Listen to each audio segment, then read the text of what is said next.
Ito na yung ebi tempura na finish plating ng special for today ng the Sala the Kitchen. OFW Chef Johnny, ebi tempura, shrimp tempura. Ito yung plating at dito ay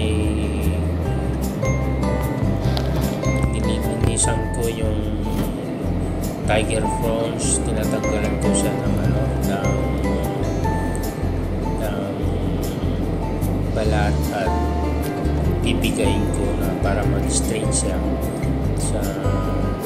at matitira lang dito yung buntot ng tiger prawns.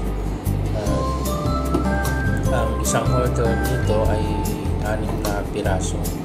Tapos mamaya gagawa ko na tempura batters, flowers. Pero ang ginawa ko lang na tempura batters ay lang, yung parang regular lang na flour ginawa ko. Tapos ito isang itlog, tapos mix ko. Tsaka yan, yung nalinisan ko na, ito na siya ng itsura ng tiger prawns. Medyo biniyak ko lang konti sa gitna at yung hiwa-hiwa ko para at least ma-straight ko. Tapos piniga ko konti para at least ma-straight yung body ng tiger prawns. Tsaka usually ito kasi yung ebi tempura, ito yung madalas na in-order sa Japanese restaurant. Shrimp tempura, ebi tempura.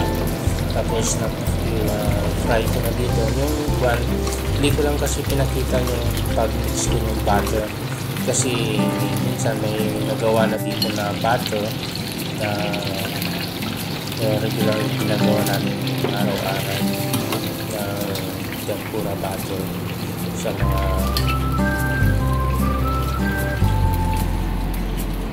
tempura na vegetable tempura na gawa na to.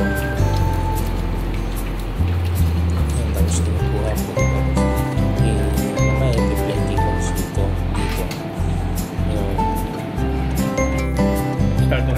yung shrimp ebi tempura. Yan, piniplating, handa na ako ng plating. Tapos ito plating ko siya. Tapos ito yung hinihiwa-hiwa ko lang na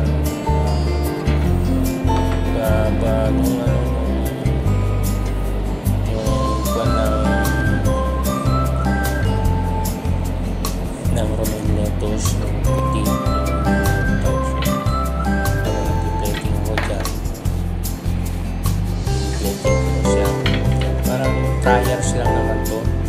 Yung parang example, parang food testing, special for today ng ebi tempura.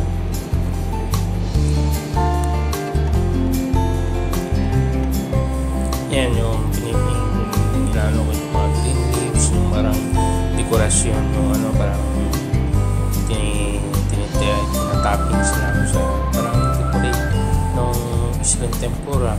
At yung gumawa lang ako ng kikuman, pero talagang sauce talaga nito yung honey soya sweet sauce ng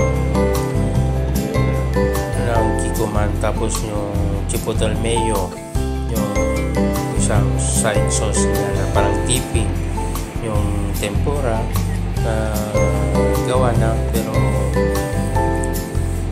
usually kami lang naman ang gumagawa ng mga sauce ng mga yan sa restaurant. Tapos ito yung plating ng yung ebi tempura, shrimp tempura, Sala the Kitchen.